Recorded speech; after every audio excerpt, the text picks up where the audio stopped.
Les raisons de l'addiction aux jeux de hasard et d'argent sont variées. On peut avoir des facteurs neurobiologiques, par exemple des personnes qui sont plus impulsives et qui vont avoir envie d'avoir une récompense immédiate. On a aussi toute une série de facteurs qui peuvent être des facteurs qu'on peut dire psychopathologiques. L'effet, par exemple, de présenter une dépression, par exemple, peut être un facteur qui facilite le développement d'un problème des jeux parce qu'on va trouver peut-être dans les jeux une façon d'échapper à une réalité qui est douloureuse.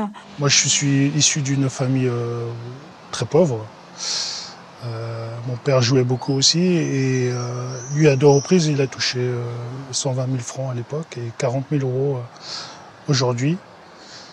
Et du coup, ça nous a donné aussi l'envie de jouer pour gagner aussi ces sommes-là par rapport à notre vie quotidienne où on ne touche pas des 1000 et des 100 pour essayer de rêver un peu, on va dire. Et on peut avoir aussi des raisons qui sont beaucoup plus familiales, parfois parce qu'on a vu ses parents jouer ou son grand-père et qu'on l'a accompagné et qu'on a un peu normalisé aussi ses comportements.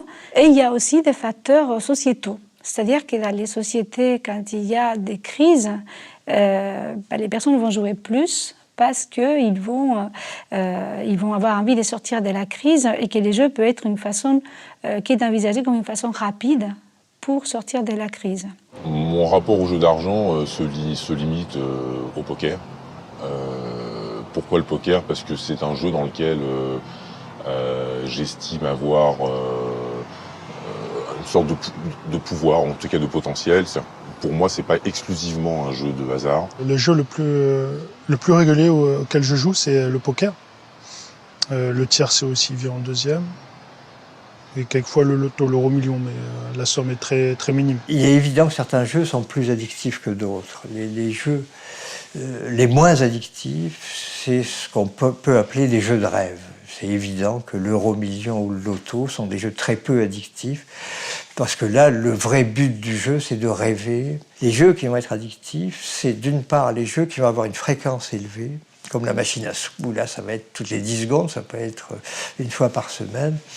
On n'a pas le temps de rêver, on est là pour la sensation, parce que on gagne, on perd. La fréquence des petits gains aussi, le fait qu'on est encouragé à jouer parce qu'on gagne un petit peu et on remise, etc. Donc là, on n'est plus dans des jeux de rêve, on est dans des jeux de sensation. Et parmi les jeux addictifs, il va y avoir tous les jeux qui encouragent le sentiment de contrôle. Ça va être là le poker, les pronostics hippiques, les pronostics sportifs, qui vont attirer les joueurs impulsifs, les joueurs qui veulent maîtriser les choses, qui veulent se mettre en danger. Dans les jeux de hasard et d'argent, on a constaté qu'il y a une évolution constante aussi parce que les supports des jeux sont de plus en plus accessibles. Vous pouvez jouer maintenant à tout moment. Il n'y a pas de limite comme on pouvait l'avoir dans les jeux en dur. Donc, les casinos, ça ouvre à une heure, ça ferme à une heure précise. Les cafés-bars PMU, la Française des Jeux, ça ouvre à une heure, ça ferme à une heure. Mais là, sur Internet, il n'y a pas de limite. Donc là, vous pouvez faire quand vous voulez. Et là, l'accessibilité fait partie aussi des facteurs de risque. Et aussi l'anonymat, l'effet de savoir que vous n'avez pas les regards des autres, vous pouvez les faire seul.